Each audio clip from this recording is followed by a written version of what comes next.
The mountain passes of the Warhammer world have teemed with vicious beasts and unholy spirits since time immemorial, preying on those foolish enough to wander into their frozen realms. But while seduction has never typically been their method, it has always been the way of the vampires of ancient Lahmia, the ladies of Neferata's brood. Spies and succubi all, they've infiltrated the courts of almost every human empire on the planet, and today, one of their number will be getting it on in an altogether different manner against an Arch Lector and the state troops of Reichland. Chillgeists are soul reapers of the underworld.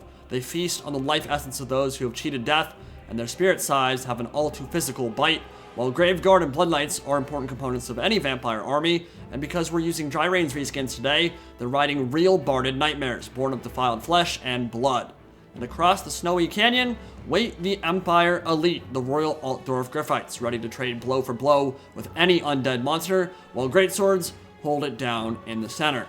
So we're playing against Romulan Dog again, really talented tournament player who unfortunately likes the New England Patriots. It's a terrible disease. Wish them all the best and hope they can find a cure for it someday.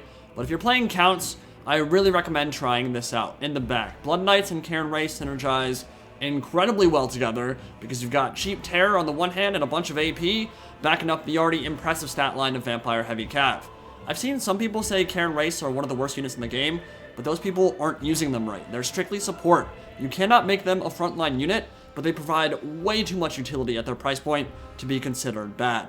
And the Vampire Lady of Lahmia on our left flank, added with the Bloodlines update, has a couple unique skills that make her stand out from the already exceptional Lord choices in the Sylvanian roster. Lightning Reflexes gives her a 24% speed boost and 22% ward save for 30 seconds, meaning that on a Hellsteed she is a race car basically, a surprisingly durable Formula 1 machine, and Seduction is what they're all about, what Lamians are all about. So she can give this come hither invitation to a party in her pants, and lower enemy movement speed and melee attack in an AoE.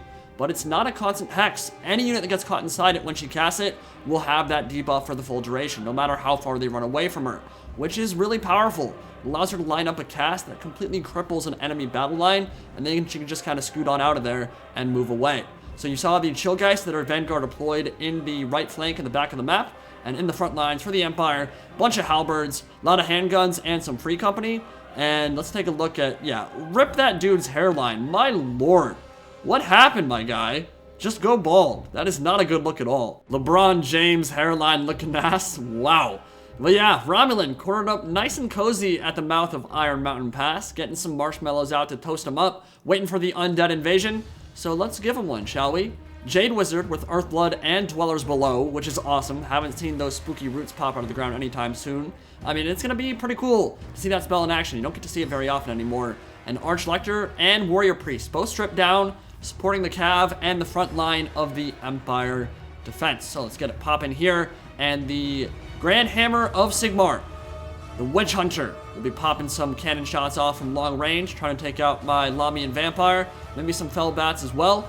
And we have a long way to go. Now, flanking him's not going to be super easy, at least on his right flank, because he is up against that cliff. So, taking him down, one of the best things about the vampire counts, obviously, is that flanking isn't always the biggest deal. They are perhaps uniquely suited in Total War Warhammer to dealing with a defense in-depth approach because of those zombie summons. Remember, you're going to get 7 of those zombie summons, and you can do those on top of all their ranged firepower. So, even though the Grand Hammer of the Witches is continuing to pound into the center of our Sternsmen, we're still going to be able to close the gap here, and once we get a little bit closer, maybe even move up with that ward save on the Lamian Vampire and drop some zombie summons down and kind of prevent those from firing for too much. So we do have shielded units up in the front ranks, and you're going to want to be sure to do that.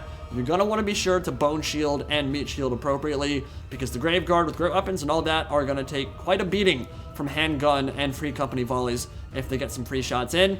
And you'll see the silver bullets are wheeling up now, and they are going to fire. Now, I've got to say, this is one of the weird things about trajectories on Total War Warhammer. There is really no way they should be able to hit me at all from where they are. Look at their line of sight. They would basically have to put a perfect shot right over the top of that hill, like an inch above it, and then somehow the bullet would have to lose all of its speed and drop down right below the hill. It doesn't really make sense at all, but we are going to take some damage here on our Graveguard with great weapons, and as we continue to close into melee, we're going to have to make sure those range units in the back get shut down because he is going for that onion style of play. Now, vampire counts do have an advantage in the melee fight, but greatswords are an issue for them, and you really don't want them to be getting their clean charge bonus off against your high value stuff right at the start of the match, especially not when they're backed up by a warrior priest. So what we're going to try to do here is bait out the greatsword charge and then get a clean one in from the flank, and we kind of got one off there, so we're going to have a 2-on-1 engagement against those greatswords, so we should be able to grind them down, but it won't be an easy fight, and the warrior priest will be buffing up the melee attack of all those units in an AoE as well, while the graveguard make it into the halberds, and they will be able to win that fight as well, but the AP will chunk them down after a while. So that fight isn't going to be an easy one either. It's really going to be about getting those Blood Knights and Chill Guys into the juicy center of the Empire formation, killing those free company and handguns, and then shutting the door from behind with a meaty rear charge to seal the deal. And the Cav will make its move now. Gap in the line has opened up, Hex Wraith charging in from behind, but Silver Bullets have magic damage and are already turned to face them. So that bait will focus a lot of attention on the Chill Guys, while the Blood Knights go up the middle and flatten those handgunners like a good old-fashioned Denny's pancake, bowling them over. But Demigryphs are close by, and the only way Blood Knights are going to win that fight is with a ton of healing, a lot of buffing, and a clean charge. So they're going to disengage and give the Hex Wraith the time they need to get into the cookie jar from behind and start slicing through state troops in the rear. And the great thing about those Chill Guys is they are incredibly fast. They took a pretty brutal volley from the Silver Bullets, and an Invocation of the Heck went their way to top them off. But they're going to get in now and get into the Free Company Militia, and the Demis will notice it and charge in from the flank, but not before those scythes make landfall, and they're going to carve them up. Free Company will not stand around for very long, getting their heads chopped off, and that Terror and that Slowing Aura are going to be really useful for debuffing the Demis and dealing a lot of damage here. But the winds of Ghyran stir, and it might be called Lore of Life, but it can snatch it away just as easy, and the dwellers below will rise from the underworld and rip and tear their way through the Sternsmen, plummeting their HP, and giving the Empire a chance to maybe win the scrum up front. That Warrior Priest is really helping those Greatswords turn the tide.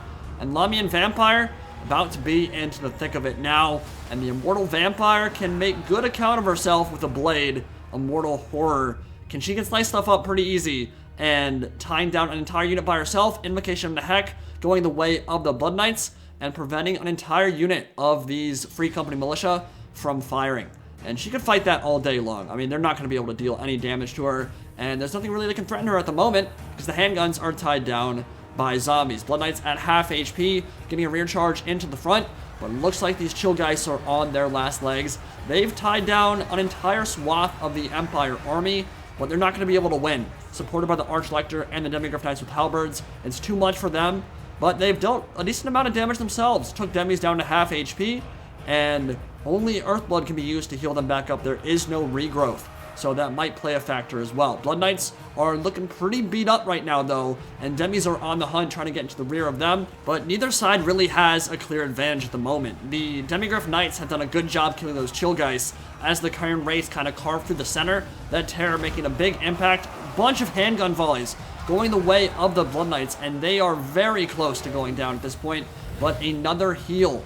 Gonna try to keep them up, topped off, maybe get some of those models back, but they've got to be close to hitting their regen cap now. That is the second Invocation of the Heck that has gone their way.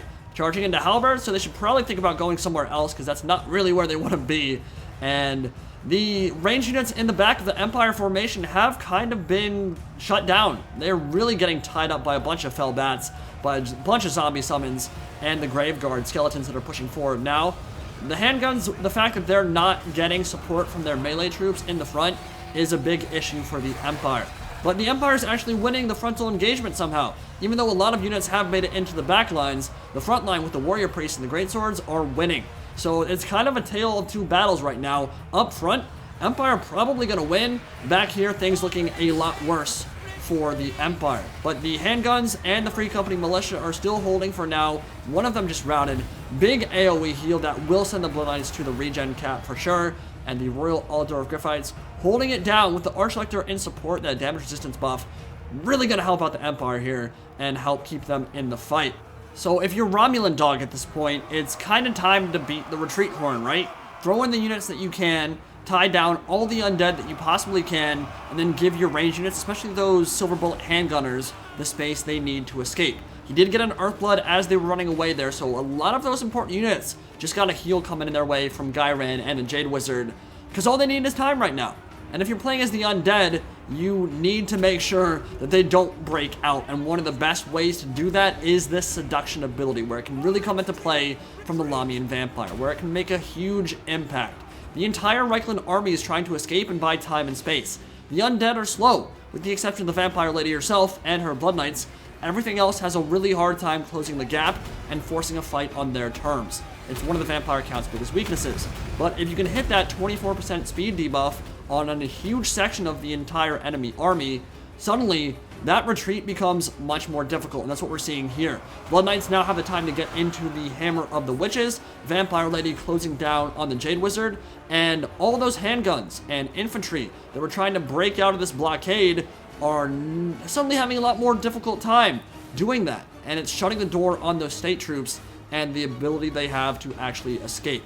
But the Jade Wizard, even though he's been tied down and might go down here, the front line actually went the way of the Empire. The Warrior Priest and his Greatswords and some of those halberds managed to barely eke out a win on the front.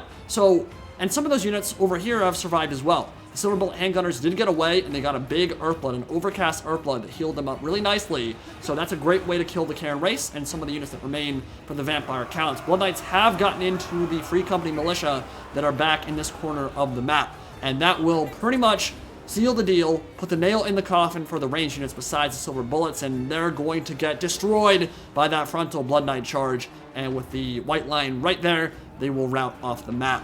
So the Blood Knights are having a field day at this point. They're still in the fight somehow. I mean, healing, it's a pretty big deal. It's a great way to keep Heavy Cav still going strong into the late game, and they're going to rack up more than 150 kills as they deal with all those Free Company back there.